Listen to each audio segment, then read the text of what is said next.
Hello everybody, hope you're all doing well. Welcome back to the Esports News episode all about the OpTic future and what I think it might be. And so it's going to be open discussion for all of you. Now I do have background evidence as to why I think I'm going to go, they're going to go with this route and which teams they can actually stick with, and also tell you guys which teams they likely will not stick with going forward. So I hope you guys all enjoy. Feel free to leave a comment down below what you think the future of OpTic will be, and we're going to see what you guys think compared to what I think, because I do pretty much know, or at least I think we can fully confirm, they will not be continuing in two of those esports, that being Overwatch and CSGO. Now reasons as to why, many of you guys are CSGO fans. It's pretty straightforward. It's direct conflict of interest when it comes down to ownership. And with that being said, Immortals confirmed last week have now supposedly won that bid for Infinite Entertainment and everything underneath them, which does include the OpTic gaming brand, which means going forward, and I know this is actually not protruding to this argument, but even alongside that ownership wise, it's also confirmed that Hector still has partial ownership inside OpTic gaming as well as Infinite. And so all of this being said is a huge conflict of interest for any esports and current games that have two teams under the Immortals umbrella, which currently does target CSGO and Overwatch. And many of you CSGO fans, we know that we had this issue back in 2018. A new rule was actually enforced and made as well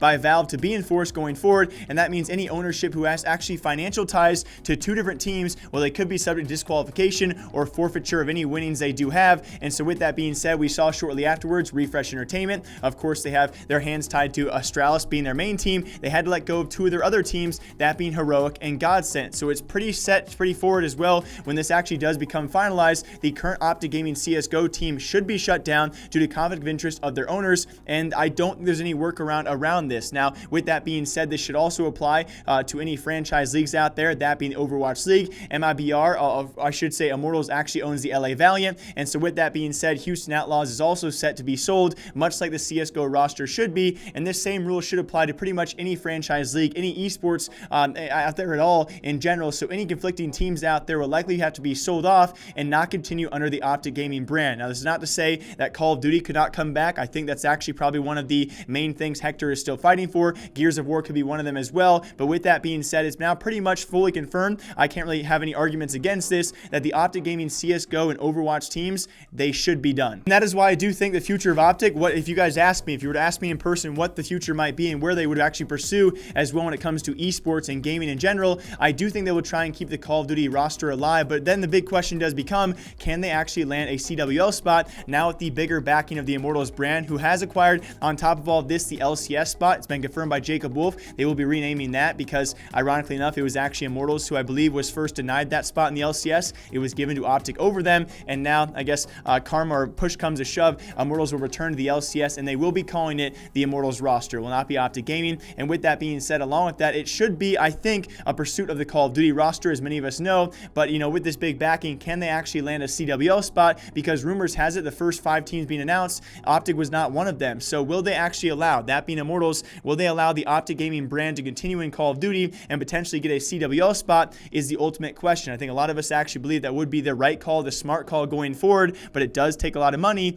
And with that being said, Immortals is already going to be pretty spread. So I do think Hector, rightfully so, would try and keep that Call of Duty roster under the OpTic Gaming brand if Immortals does so, does allow so. With that, maybe a Gears of War team to continue because they are the single best Gears of War team in the world. But I do think the main focus for Hector and his partners going forward may be the full focus back to what they originally were, that being a content teams first and an esports team or esports organization second, with only a few rosters going outside the OpTic Gaming brand. Because when you think about it, what did Infinite do when they first took over the OpTic Gaming brand? They expanded, they spread way too quick, they took on team after team. I've told you guys the amount of rosters that Infinite actually had to drop because of OpTic Gaming and because of how thinly spread they actually made themselves. It was very shocking. PUBG, Dota 2, 3 different CSGO rosters, the Halo team. I could go on and on about all of the rosters they got involved with, which Hector, he has actually stated himself, never wanted this to happen. He knows the decisions that need to be made, which teams need to be kept as well going forward. And I do think the future of OpTic is actually Hector. Somehow, if he is able to run this organization the way he wants to, he will have a few limited teams which do not conflict